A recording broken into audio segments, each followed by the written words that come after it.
O apóstolo Paulo, no livro de Hebreus, capítulo 7, verso 11, fala sobre a ineficiência do sacerdócio levítico. Veja lá, se os sacerdotes judaicos e as suas leis fossem capazes de nos salvar, por que então Deus precisou mandar Cristo como sacerdote da mesma ordem que Melquisedeque, em vez de mandar alguém da ordem de Arão, a ordem a qual pertencem todos os outros sacerdotes? Ora, o que ele estava dizendo aqui é o seguinte: olha, o sacerdócio levítico, esse sacerdócio que o nosso povo tem ministrado, tem exercitado por 15 séculos, era isso que estava sendo colocado aqui, desde Moisés.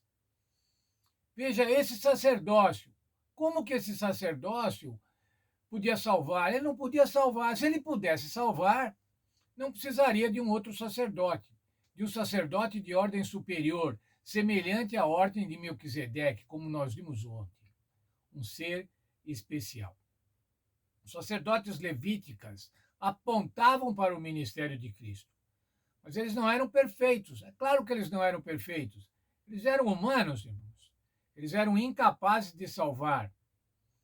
Os sacrifícios não limpavam a consciência do pecador, mas apontavam para Cristo, apontavam para um mediador de uma aliança superior, de um sacerdócio superior, de uma lei superior.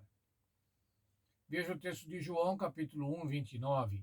Eis o Cordeiro de Deus que tira o pecado do mundo. Esse era o cordeiro eficaz, o cordeiro eficiente. Não todos aqueles milhares de cordeirinhos que foram sacrificados ao longo dos séculos na história do povo hebreu.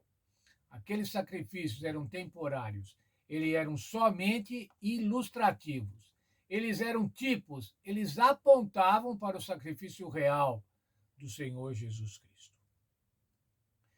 Mas Cristo, como era um novo sacerdote, era sacerdote de uma nova aliança, de uma nova lei. Ele não era da tribo de Levi, e aí está já mudando a lei. Tinha uma lei restrita, uma lei forte que dizia que os sacerdotes tinham que ser da tribo de Levi. E o Senhor Jesus quebrou essa lei, não sendo da tribo de Levi e se tornando sacerdote. Mas ainda, o Senhor Jesus mudou a lei dos sacrifícios. Não era mais preciso tantos sacrifícios, todos aqueles sacrifícios recomendados no Velho Testamento para fazer a expiação do pecado. Cristo era um sacrifício perfeito, o sacrifício eficaz. Veja, irmãos, por que é que mudou então a lei, as leis judaicas de indicar quem era o sacerdote, a descendência, a origem da tribo de Levi e também os sacrifícios em si. Isso foi mudado pelo Senhor Jesus. Livro de Hebreus 10, versos 16 a 18, o apóstolo Paulo está citando a profecia de Jeremias. Essa é a aliança que farei com vocês depois daqueles dias, diz o Senhor. Porei as minhas leis nos seus corações e as escreverei no seu entendimento. Então acrescenta: e jamais me lembrarei dos seus pecados e das suas iniquidades. Ora, onde há remissão destes, não há mais oferta pelo pecado. Veja, irmãos, que maravilha esse verso. Olha, o Senhor não vai se lembrar mais dos nossos pecados por conta dessa intercessão, por conta da intercessão do Senhor Jesus Cristo. Se você olhar lá, no livro de Miqueias, o profeta Miqueias, no capítulo 7, verso 19, diz que o Senhor não vai se lembrar dos nossos pecados, ele vai jogá-los no fundo do mar, onde não vai ser possível mais ver esses pecados, onde não é possível ver mais os efeitos desse pecado, o Senhor vai nos perdoar. Onde há remissão de pecados. O que é isso, remissão de pecados? Onde os pecados são perdoados de uma vez para sempre. São pagos de uma vez para sempre. Como é que foi pago esse pecado? Estes pecados? Foi pago pelo Senhor Jesus Cristo. Mais ainda, não agora então não há mais oferta pelo pecado. Não precisa mais, irmãos, sacrifícios pelo pecado.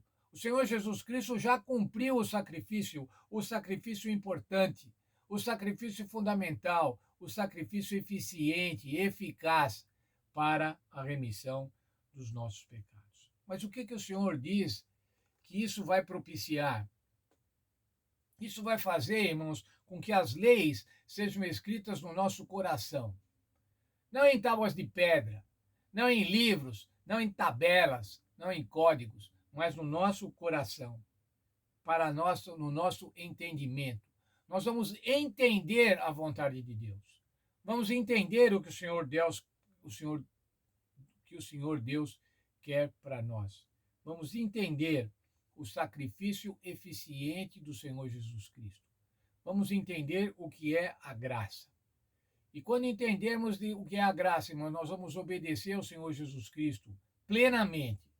Nós vamos obedecer ao Senhor Jesus Cristo não porque queremos obedecer para ser salvos, mas obedecê-lo porque já fomos salvos. Obedecê-los como uma resposta de amor por tão grande salvação. Como diz o outro texto, o Senhor Jesus Cristo nos salvou quando nós éramos ainda pecadores. E agora, irmãos, ainda enquanto pecadores, porque nunca vamos deixar de ser pecadores, a menos na glorificação. Mas vamos procurar, sendo crentes pecadores, irmãos, crentes que o Senhor Jesus Cristo intercede por nós para a nossa salvação. A sua graça é eficiente, é eficaz para a nossa salvação. Que Deus abençoe a todos e que tenhamos a certeza da salvação em Cristo Jesus.